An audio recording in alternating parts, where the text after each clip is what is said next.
Welcome back to Simplifying the State. I'm Adam Watson. And I'm Nicholas Perrin. Alright, so Nicholas, what do you think ice fjords, U.S. military bases, and rare earth minerals all have in common? Do they all exist in Alaska? Maybe the ice stuff and military bases. I don't know about, probably yeah, but not. That's not the one I was thinking of. Another guess. Blue Land? Or You're Greenland? Yep, Greenland. Okay. So that's what we're going to be talking about today. We're going to be talking about Greenland, basically the history of Greenland, and then how it connects to today. So, Nicholas, do you want to give us a rundown on the history of Greenland? Yeah. So currently, Greenland is controlled by Denmark, and Denmark has attachments to Norway. So starting off, we could say that Norse people built settlements on Greenland beginning in the 900s, and they accepted Norwegian overlordship in 1261, but those settlements were abandoned fully in the 1400s. Then Denmark-Norway began permanent settlement of Greenland in 1721, and they continued settling, and Denmark-Norway claimed the island as a colony, but then following long after the loss of Norway, Denmark only declared sovereignty over Greenland in 1921. There were many talks about the United States annexing Greenland before, notably in 1867, 1910, 1946, 1955, and 2019. In 1867, an offer was made to purchase Greenland alongside the United States purchase of Alaska as a way to possess greater control over Canada, which, if the deal had been made, would effectively encircle Canada and have control over Canada's trade routes. But this proposal was rejected by Denmark.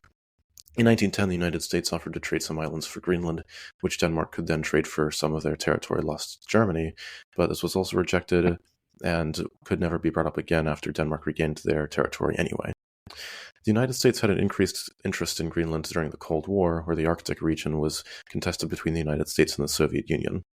This interest was largely unnecessary, however, as Denmark was one of the founding members of NATO and allowed many air bases and rocket sites on Greenland alongside US troops. Other proposals were made during the Cold War for buying Greenland with money, but none were very considered by Denmark. In 2017, however, with Trump's first presidency, billionaire Ron Lauder suggested to Trump that he should try to acquire Greenland for a quote-unquote back channel to the Danish government. Trump claimed after that the idea was of his own. Trump was eager to get a hold of the island for its real estate value because it is the largest island on Earth. He suggested many times that the United States should sell Puerto Rico in exchange for the island. But later, his senior advisors and Senator Tom Cotton claimed the reason for buying Greenland was for Greenland's rare earth metals. However, the United States has very large deposits of these minerals, but the work is dirty and polluting, so the United States has taken to buying rare earths from third world countries. Anyway, how does that connect to it today? Okay, so basically it connects to today because, President Trump, like you said, in 2017 expressed interest in purchasing, Greenland now, in December, and then also in January, and also, very recently he's expressed, his desire to buy Greenland alongside, interest in, reacquiring the Panama Canal, which we talked about, and then also making Canada the 51st state. There are many suspected reasons why he may want to purchase Greenland. Some of them you mentioned, which I'll talk a little bit more about. He said in the press conference which he hosted in Mar-a-Lago, where he talked about wanting to acquire the various new territory stuff. He talked about for both national security and then also economic security. So for national security, the reason could be with climate change, Earth getting warmer, the Greenland's ice is starting to melt, which is both revealing new land, which I'll talk about in a few minutes, but then also it would then allow ships to pass through, meaning basically, if Russia maybe wanted to send a submarine through the through Greenland. Well, not through Greenland, but through the waters around Greenland that is usually covered by ice. Uh, that would be easier to do if the ice is melted, or China wanted to send a warship or something like that through the waterways, but that's not uh, extremely likely simply because we already have military bases there, which you previously talked about. The other reason he talked about was economic security, and there are two parts to that economic security bit, which is the first one is, like I said, as the ice is melting, ships can go through.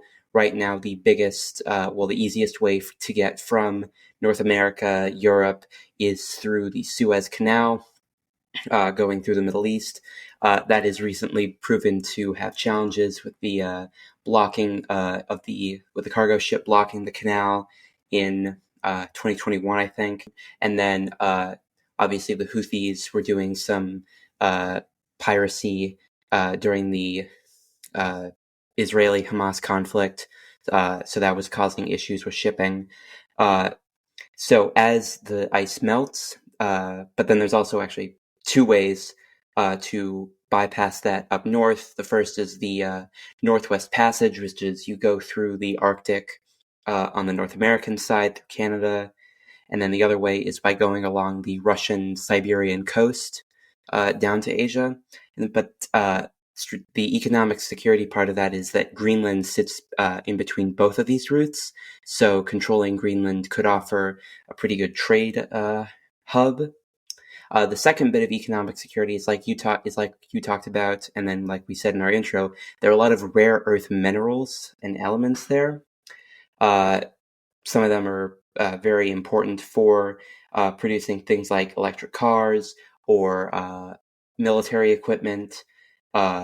Greenland possesses massive deposits of these rare earth minerals. China right now, I think, has like 60% of the rare earth element and mineral market. And so this increase, if the US were to annex Greenland, in just amount of rare earth minerals and materials, which, like I said, they're used for a lot of electric cars and a lot of stuff which people are going to use to transition from gasoline and fossil fuels to green power. That would be pretty valuable. In fact, Europe released a report where it was like, I think it was most of the minerals that they would need to increase their industry and move to a more sustainable power source. Most of them can be found in Greenland, and there's a pretty high amount of them. So, yeah, two bits of economic security and then national security, obviously, wanting to build more military bases up there, I guess, because traditionally the Arctic has been kind of Russia's domain. And so, yeah, the US maybe wants to get in on that area. Funnily enough, despite their name, rare earth metals really aren't that rare. It's just that they suck to mine, and so Yeah, not many countries want to mine it because they're very polluting. So, right. do you think do you think this could be a reason for attempted U.S. acquisition of Greenland instead of like for rare earth metals rather than just producing their own? What, in the US? Yeah. Uh, I mean, it's possible. I mean, traditionally, we don't use our own rare earth metals for two reasons. The first one, obviously, like you said, it's very polluting. Second, it's kind of seen as like a national security thing where we don't tap into our natural resources. Like, I think it was in case we're blockaded or something, or like uh, most of the resources we need are within hostile nations or something like that. And then if the hostile nations cut our supply, then we have our own thing to tap into that can last us a bit. But I mean, yeah, that's one possibility. Maybe wanting to do the more polluting mining away from the general public, which would see it as, pretty unfavorable. Like, since the concern about climate change has really been growing and all that stuff. And so, as people see these more polluting mining operations in a more disfavorable light, a mining operation in some ice field up in Greenland would probably be seen, or at least attract less public attention than if it was done in Nevada or Arizona or wherever else in the U.S. there might be rare earth minerals. If the U.S. is to like continue pressing Denmark for Greenland and like continue being hostile and even potentially a land invasion, how do you think Europe will react? Europe? Yeah. Yeah. Well, I mean, Trump didn't rule out military force. I don't think there's any provision in like the NATO charter about another member invading another member, probably because they assumed it wouldn't be necessary. So I'm not sure what NATO's response would be if the United States invaded Greenland, both of which are NATO members. Same thing if the U.S. decided to invade Canada, which are both NATO members. Um, I mean, I assume Europe would probably look upon this in a very disfavorable light. I assume the entire world would look upon it in a disfavorable light, maybe tariffs, sanctions, whatever. Uh, I'm not sure it would come to that, though, because the president needs authorization from Congress to do a military operation. I'm not sure Congress would approve a military operation in Greenland. I mean, 85% of the people in Greenland said they didn't want to be taken over by the United States. Uh, so I don't think there's much. The public sentiment in Greenland is on Trump's side, and the U.S. taking them over.